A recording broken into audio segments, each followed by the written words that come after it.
Hello, fantastic morning to everyone, and thank you so much for coming to this session, which is called the State of the Industry, Leading the Change in Customer Acquisition.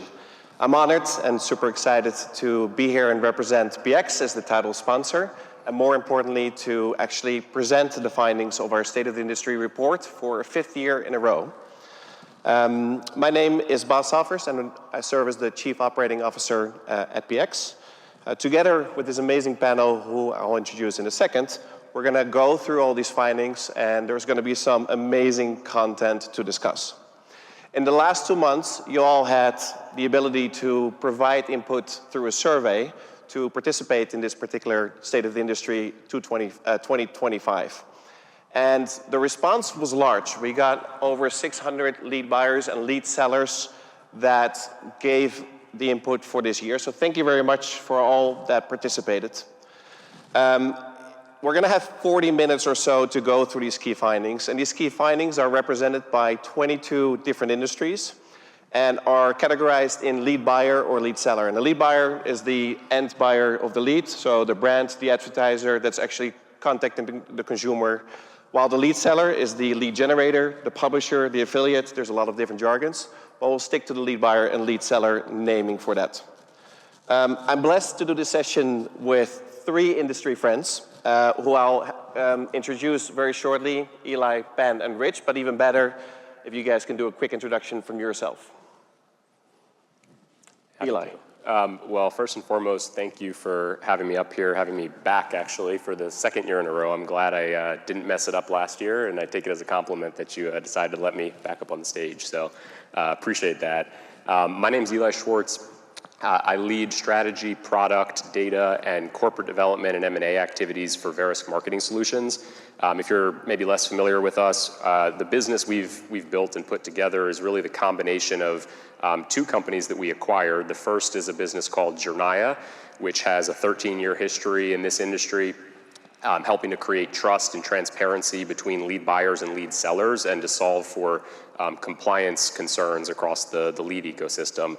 The second business is a company called Infutor Data, which has a comprehensive consumer identity graph with characteristics and attributes of virtually every person and household in the US that can be used for marketing personalization and to gain insight into the people behind leads that are being exchanged. So we've put those companies together, and we serve a lot of the lead buyers and lead sellers across this space. Looking forward to spending the time up here and reacting to some of the trends and the results from the survey. Amazing. Ben. Well, first, thanks Franz and Baz for letting me join. I'm Ben Rich. I recently joined a company called Archwell. We're a BPO company focused primarily in mortgage, but also do a lot in the financial services space. I've joined to help build out a marketing practice, so we're going to move to the top of the funnel and help our clients acquire customers. I've been in the lead gen universe for a long time. I joined Lower My Bills in 2007, and then I was part of the team that sold and integrated what became Core Digital Media into Quicken Loans Rocket Mortgage. And then I also spent some time at Suited Connector. Amazing. And Rich? Good morning or good afternoon, everybody. Am I hot? I think you're not. Yeah. I can hear you. Can anyone hear Rich? Can we see the thumb? Now. Is that better? Okay, good. Good morning, Richard Hill. I serve as the Chief Marketing Officer at a company called ARS Rescue Router, which is one of the nation's top 3 largest HVAC plumbing electric distributors. Joined with them about 9 months ago. Uh-oh. I think it's actually coming through. I think yours is coming through. Awesome, there we go, that's better. So for everybody, Richard Hill, Chief Marketing Officer, ARS Rescue Router. Joined the company about 9 months ago. Lead all of our marketing operations for those ARS, private equity backed, one of the 3 largest, 2% market share in the HVAC plumbing business, 70 markets, 39 brands.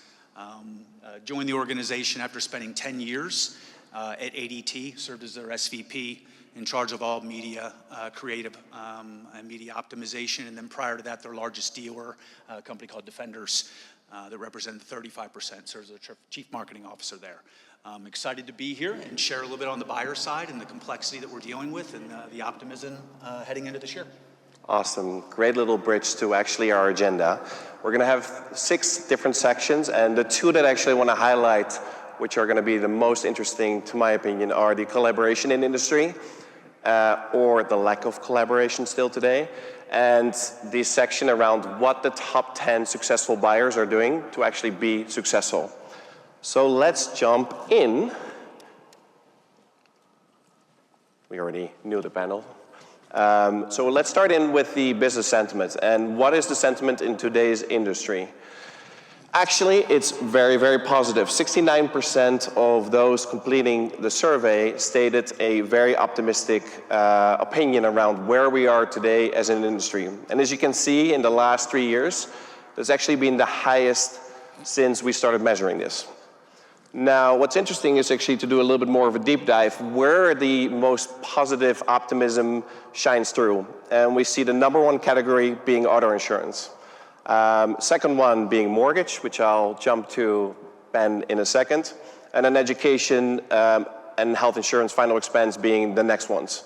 Auto insurance is an interesting one because I think many of us are actually super excited about the big comeback of auto insurance, which we might spend a little bit time on later. But maybe, Ben, what are your thoughts about the optimism? Do you share the sentiment?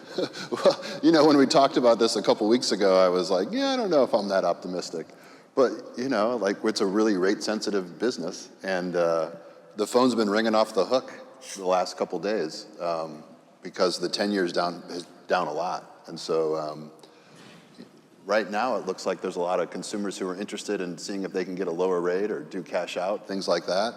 I think in general, though, I think that you know, there's a lot of Americans that have mortgages that are 2-3%, maybe 4%, and I don't know that we're going to see that kind of rate again anytime in the near future.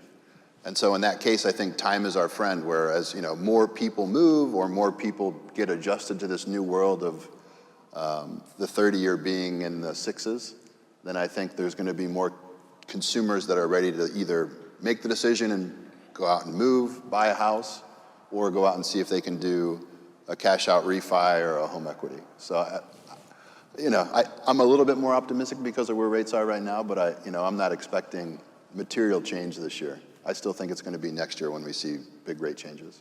Amazing. And Rich, how do you look at the optimism being represented in the view here?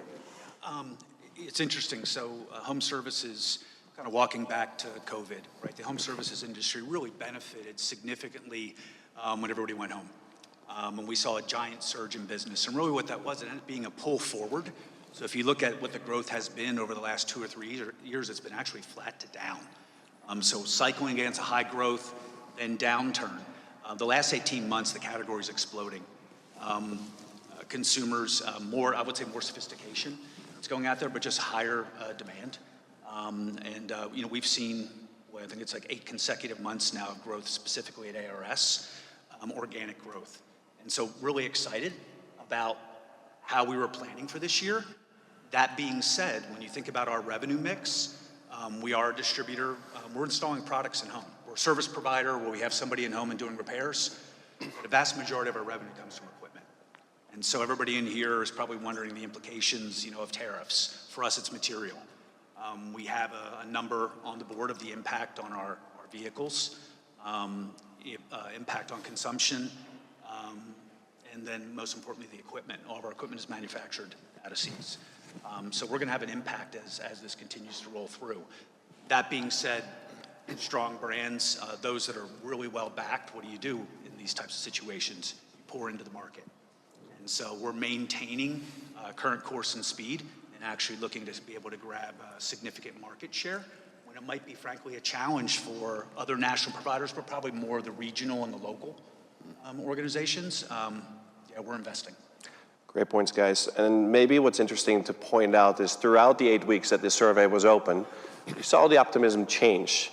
In January, when this opened, things didn't look that optimistic. Now in February, suddenly we saw a boom. And we think we know why that actually is the case. Compliance and regulations and some of the changes that happened. So 69% of respondents say they are, as an industry, that we feel prepared for the future of consent and compliance.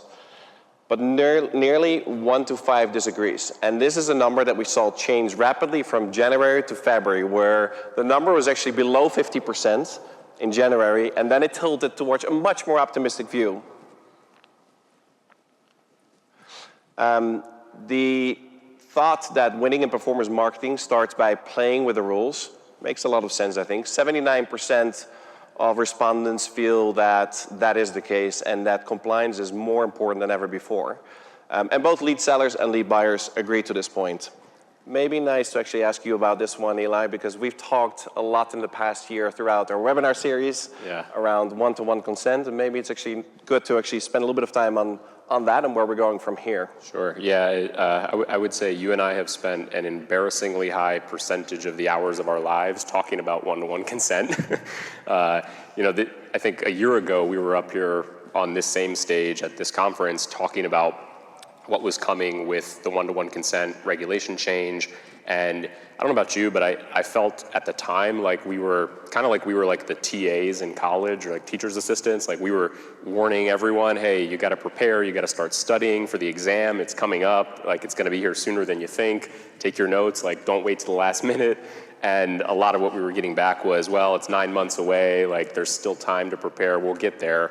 And I think as an industry, in the months leading up to that deadline, we were all cramming to get ready, right? There was a ton of energy and investment and focus going into the night before the exam, trying to get prepared, trying to get ready.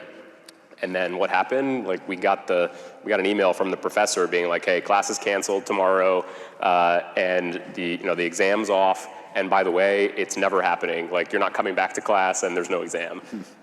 And it was whiplash, right? Like we went from thinking this big thing was happening that was gonna transform the entire industry to suddenly we're back to where we were right before, right? And so I think there's a lot of good from that. If you go back right to your original stat, there's a lot of optimism right now. I think there's like a sense of exuberance across the market, like budgets are coming back, volumes are up. Auto insurance in particular, there's more shopping behavior than ever before right now, and that's great for this space. The downside and the risk, I think, is that we forget the original intent of where that regulation came from, and that we lose focus on making sure we're actually thinking about consumer consent, thinking about ways to improve what are some real challenges in our industry with how we contact consumers and in many cases like annoy consumers in this ecosystem. And it's interesting to not only think about the intent on the consumer experience, but also some of the results that came out in December and January, where one-to-one consent flows actually made a lot of sense for all parties involved, right? We saw higher lead conversions coming through. We saw lead sellers, when compensated for the value of the leads, actually making more money at times. But you're right, suddenly at the end of January, everyone primarily jumped back and said, oh, great, I can go back to what I was doing before. And Rich, I'm curious what you're thinking about that. Is there still a need and a focus needed in today's industry where we drive towards giving the consumer the choice of the brand when they're interacting with a lead form? Great question. So I'm wearing this with the bias and the hat within the home services community, home services vertical. Heavily fragmented. There's not a lot of brand preference. It's about solving a customer's problem. I was really disappointed that it didn't go into place. Because I thought it was going to actually, as you said, create a great equalizer for those brands that were choosing to go to market and providing a great experience, giving customers the choice. And so, I thought it was going to actually drive more volume, improve conversion, and we saw that in some of the early testing, and we're hoping for more of that. I'm hoping we revisit, maybe a little bit different experience. We just got to look it through the customer's lens. That's what they want. And again, through a more fragmented industry to which I have it was going to be a competitive advantage for us to be able to filter that through, and I think drive a lot of growth for sellers. Well, I think that was one of the great things that came out of all the preparation, right? Like all the work going into that. It's not all lost. There was a lot of good outcomes and innovation in creating better consumer experiences that are still benefiting us today. Can I comment on that last stat before we jump forward, the 79%? Because on first glance, this one, to me, it comes across as obvious and kind of boring, right? It's like, the majority of the industry thinks that compliance matters to driving successful marketing, right? But if you take the inverse of this stat, what are we actually saying? We're saying 20% or 1 in 5 people in this industry think that compliance doesn't matter to be successful.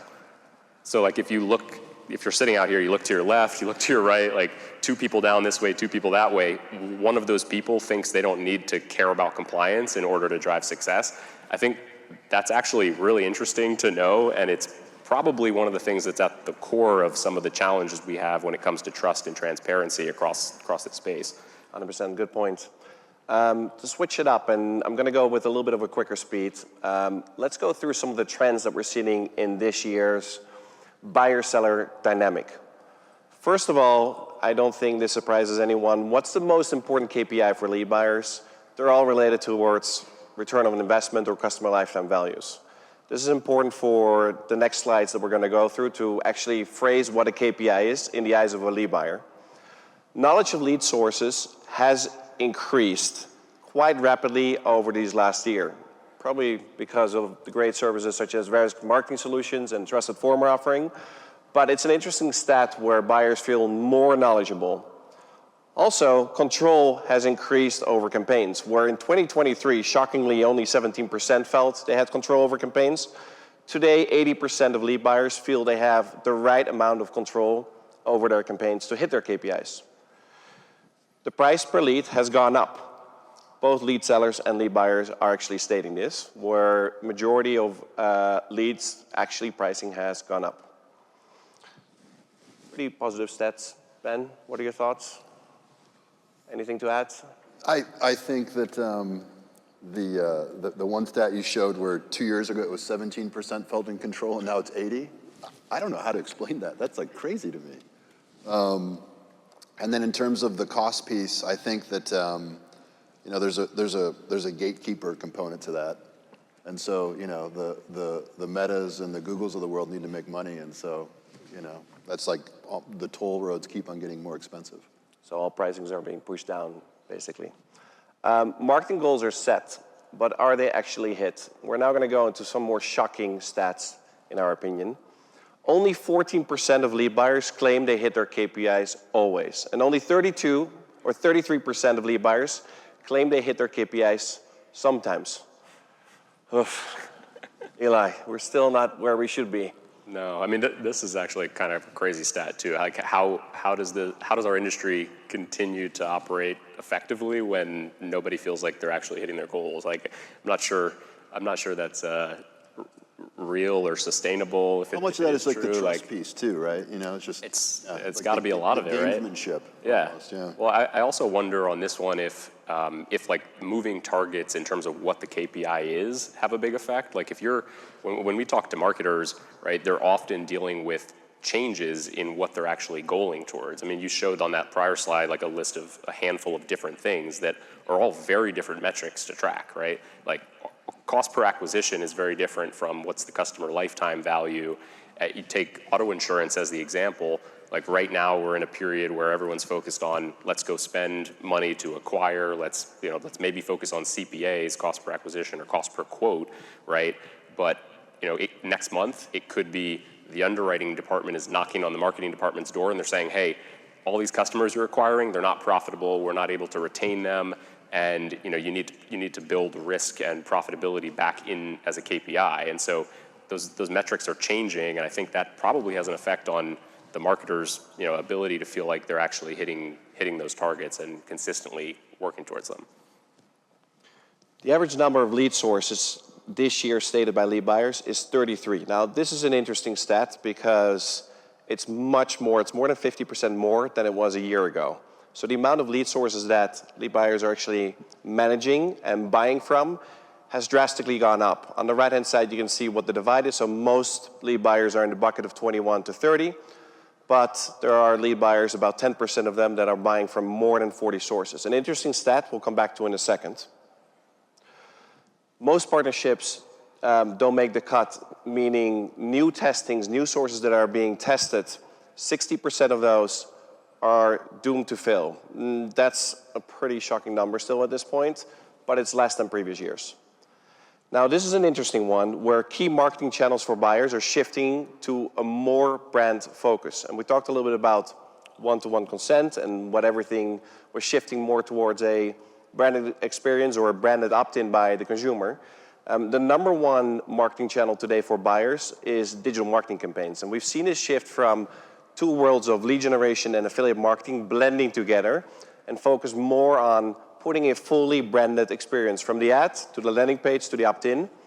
How do you feel about this particular stat, Rich, and how are you dealing with this at ARS? So this specific stat, us? Yes. You mentioned in your summary there of the combination or essentially the consolidation from a buyer's perspective of lead gen with digital, right? And how they came and converged together.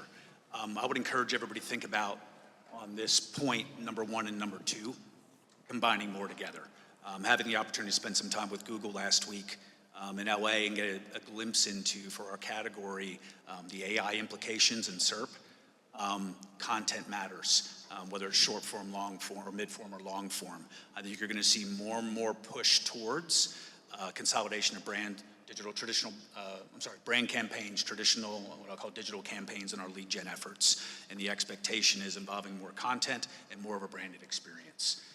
Why is that on the content side? Are we going to see a shift in how consumers are searching for brands or finding brands? Yeah, I think we are, depending on, there's a lot of categories represented here.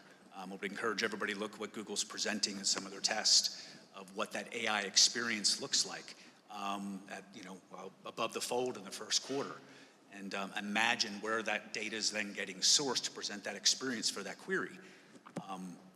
How we spoke about it last week, there was a couple of folks, Neighborly was there, the CMO there, some others, that we're going through this transformation very similar to where it went from desktop when we had mobile integration. This is that next journey, right, of where that content's coming from and where the ad placements then showing up in the Google search. And content's going to be king for all of this. Primarily where organic is going to change through Google Gemini or ChatGPT as well. And how change significantly, yep. Interesting point. Thank you for that. Switching it up to the collaboration of the industry, and spoiler alert, actually the lack of collaboration still where we should be most likely. 8 out of 9 respondents state that interconnectedness, this was such a hard word that I practice on a lot, is super important. And it's key to improve the overall ROI between both lead buyers and lead sellers. So it seems that everyone agrees that it's an important point. However, there is a gap. And that gap is still there today if you look at how many buyers are actually hitting their KPIs. So why is that?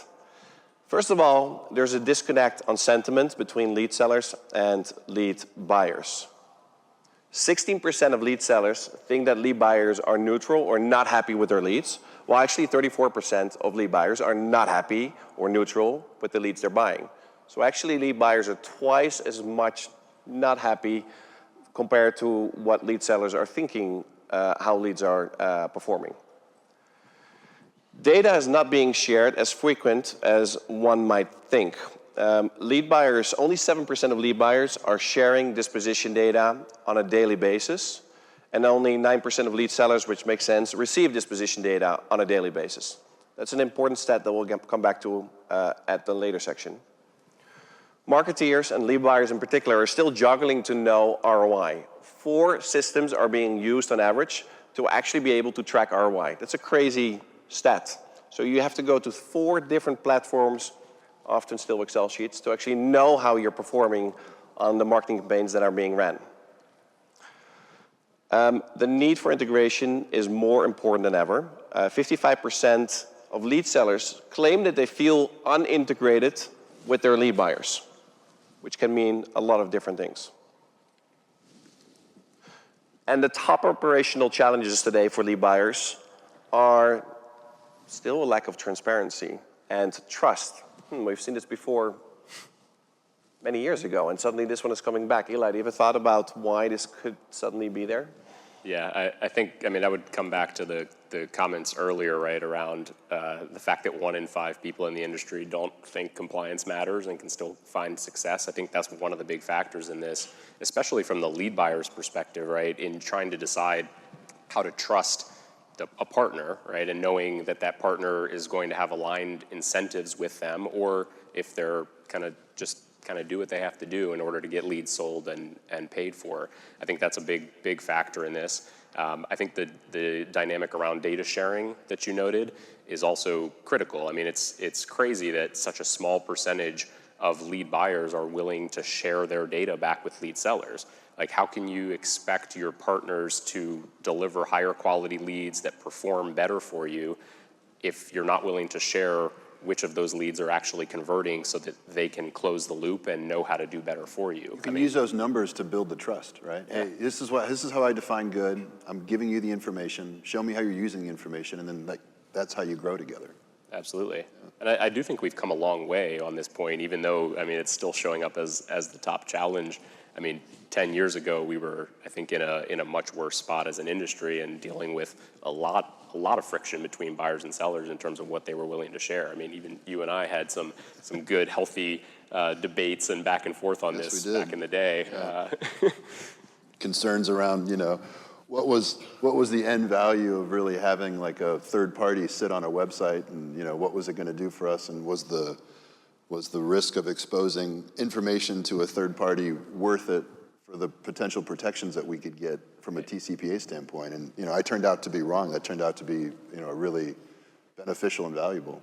Well, and you ended up seeing like all sides of it, right? Because you were at a company that was selling leads, and then you ended up at a company that was buying those leads and got to see kind of all the different dimensions evolve. But great points. Going back to the disconnect, so 20 to 30% of leads and calls are still falling on the floor, and it's the same number as last year. So there's clearly a disconnect on either the consumers that should be targeted or the availability of the buyers that are right there at the moment for that lead being generated. And a topic very close to my heart, pricing. Who is really dictating pricing today on leads? And this is an interesting one. 77% of lead buyers think that either they dictate or they negotiate the pricing effort, while lead sellers, for 78%, also think they dictate the price and they negotiate the efforts. 20% today feels that the other party is actually in charge of the price. Ben, we've had a couple of discussions around this. What are you thinking about these stats, and perhaps where these stats should be, where we want to be? I think if you're the one paying, you should have a big influence on the price. But I also think, at least in the verticals I've worked in lead gen, there's a lot of times, there's kind of different strata of performance. And so in that top level, in that highest quality, a lot of times it's scarce. And so that seller can really dictate, hey, I'm sold out. The price is the price. When you move into kind of more of like what I'll call the scale side of it, that's oftentimes the area where the buyer has a lot more influence in terms of dictating price. And it's interesting, we still see many sellers that are actually pricing their leads, and it's either a yes or no on pricing. Yeah, absolutely. It's a binary kind of discussion. Yeah. So let's dive into actually the top 10%. And what we looked at is the lead buyers that stated they are hitting their KPIs. So what sets them apart, and what are they doing differently than lead buyers that are stating they're not hitting their KPIs? Number one is that they feel that they should have a full end-to-end lead seller integration. And what happens with that is actually it results in higher valued leads, which is great for both parties because the higher valued leads could be priced higher as well. So 65% of sellers state when they're fully integrated with their lead buyers, they see higher pricing.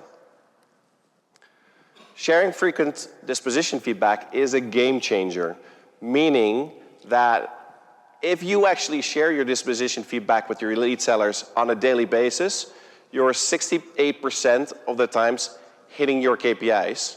And if you do that real time, it's actually 90%. It's interesting, right? If we think about how little lead buyers are actually sharing disposition data today, daily or real time, what a big impact that is to the quality and the performance on campaigns. Getting in the driver's seat, so we talked about the ones that have control, the ones that are able to change filters, pricings, routings, but are really in full control, have 50% higher performance than the ones that don't.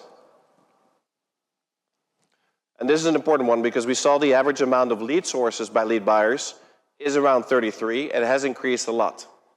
So if you look at the different groups that we stated, there's 5 groups how we had lead buyers state how many lead sources they work with, you can see under that what their success factor is in terms of hitting their KPIs. So if you're a lead buyer and you have 1 to 10 sources, 39% of times do you hit your KPIs. And you can actually see more sources that are being used, better performance is warranted. Now, where it gets interesting, if you look at the 30 plus or even the 40 plus, lead buyers that have 40 plus lead sources are hitting their KPIs 83% of the time. And then the topic, again, close to our heart, not all leads are created equal, and the pricing shouldn't be. We talked a little bit about pricing, where that's set, but still there's many lead sellers that are dictating the price on a fixed price, or lead buyers that are actually buying leads on a fixed price today as well. Lead buyers that buy dynamically and dictate their pricing based on sourcing, thank you, dictating their pricing based on sourcing, on day parting, on whatever attributes available, actually hit their KPIs 81% of the time. Rich, I'm curious about your thoughts about the amount of lead sources and the dynamic pricing stat, and what you're doing about that at ARS. Absolutely. So I came from ADT prior to ARS, I mentioned earlier. At ADT, we had close to 70, 80 lead sources. Now, that was a journey over about a 4 or 5 year period. We saw the same improvement in terms of when we had more lead sources, we had a diversified portfolio. It gave you the opportunity, right, as well, those that are sellers, to help hit our metrics. Now, I would say that the non-negotiable to earlier point, we're passing back disposition data. If we can't do that, right, then we're not putting you in the best competitor or the best advantage, right, to do what you do really well, identifying those customer relationships. So more is better. Specifically at ARS, we've gone from 6 lead sources this year. I think we'll be closer to 20 or 30. And you know, we're looking at that fast track of the 40 plus, and ideally, you know, that 80. The challenge is ADT versus that ARS is our data infrastructure, our ability to pass back that data. We just don't have that type of structure, so we've spent most of this last year building that architecture. We are a big proponent of working, you know, with partners. For example, we are a customer with PX, a partner, and that helps us. It helps us scale. I don't have human capital to be able to manage, right, all these different partner sources. So we need somebody to help us make sense of that chaos. But in return, again, we've got to, as a non-negotiable, be able to pass back disposition data. So ultimately, that it's not that I'm buying the right lead. That's, to me, I'm paying the right cost to generate a customer relationship. This is not about fixed. I think a lot of sellers out there are underpricing their leads, that if I can expose you my disposition data, you get paid the right amount, frankly, for creating a customer relationship with me, both in current state and ultimately in lifetime value. Great points. Ben, what are your thoughts on some of these 5 key findings? Well, I mean, I think that the more sources you have, the more stable your channel is, and that allows you too to like grow with confidence, right? Because some day or week, a partner's going to have a bad day, and if you've got a bunch of other options, you can kind of backfill, and that you know, that certainty, I think, is a big value add in terms of when you think about like all the other pieces of your acquisition machine that rely on that lead to come through. If there's no leads coming through, right, they're just sitting idle. So that's really important to build that like war chest. Great points. Eli, what's the one thing you want to tell this audience with some of these data points and some other things that you see? Yeah, I mean, I think this one is interesting. It comes back to a lot of the same themes we've been discussing around data sharing. And like at the end of the day, pricing of a lead should be determined by the value of that lead. And the only way to do that is if you're sharing data about what leads are performing, and then if you have the right data on the front end to understand and treat each lead based on its, you know, prospective value, right? So I think it's good to see this, good to see that, you know, companies are finding success with dynamic pricing when they are, you know, effectively accessing the data and utilizing it in that way.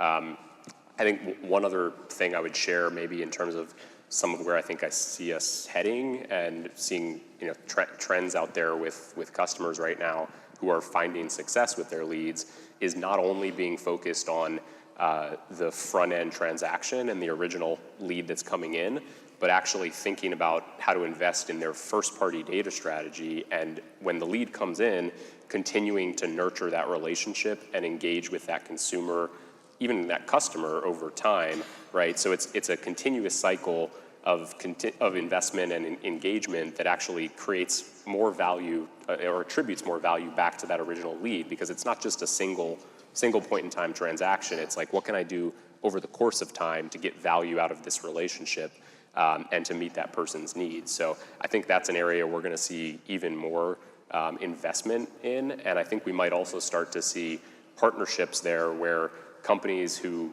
are wanting to figure that out will turn to partners who already know how to kind of execute best strategies against nurturing those customer relationships and against investing in remarketing to their customers and prospects. Like, you don't need to rely purely on your internal capabilities there. You can actually turn to people who know how to do that from an execution perspective and a data perspective to come do it for you and kind of leapfrog ahead. And you wanted to make a point? I was just going to, that reminds me too of the conversation we were having as we were prepping about this trend that we're certainly seeing in mortgage, but I think that this is your world too, which, Rich, is this vertical integration that's happening too, right? Where you're like, big news in the mortgage world the last couple of weeks with Rocket acquiring, Redfin and Mr. Cooper, but then also looking and seeing what others like Zillow are offering, kind of, the full customer experience where you can go find the property, find the agent, and get your loan all through this super app. And you're seeing other marketers who are really good at acquiring customers start to dip their toe into also building out a mortgage platform.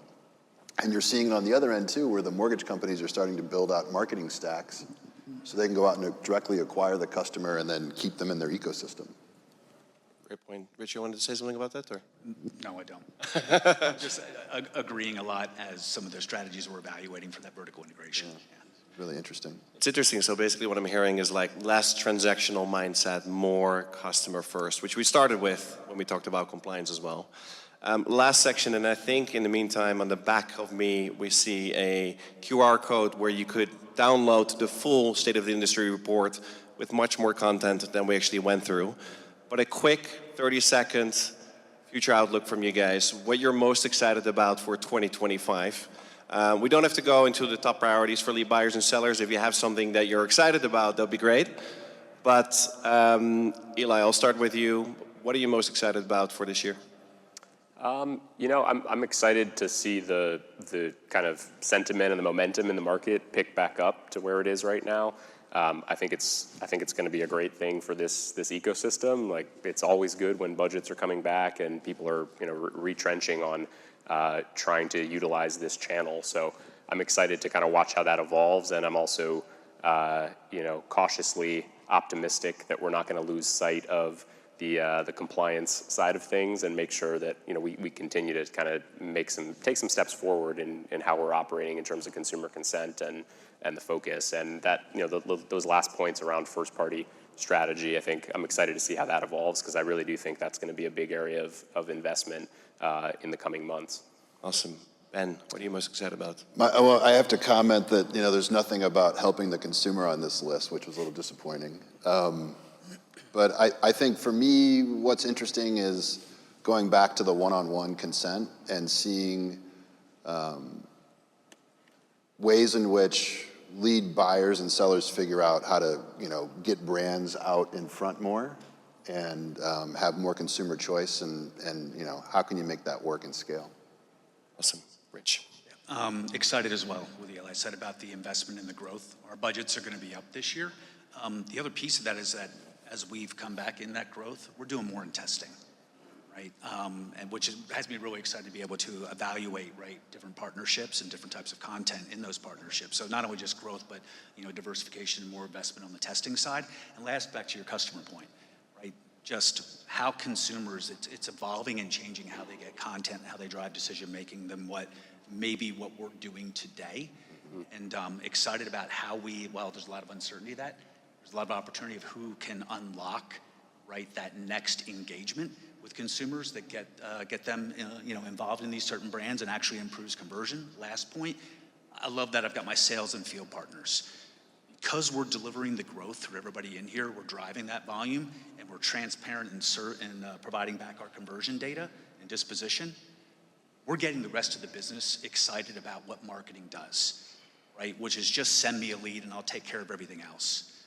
We've got them engaged in the full funnel now, and more importantly, able to hold them accountable, right, for you to convert at the value of that lead or that customer relationship. So I love that we've got the businesses really much more engaged than they've ever been before. That's awesome. Eli, Ben, Rich, thank you so much for all your feedback during this panel. A round of applause, please, for my panel, and thank you, Ian, for having us here.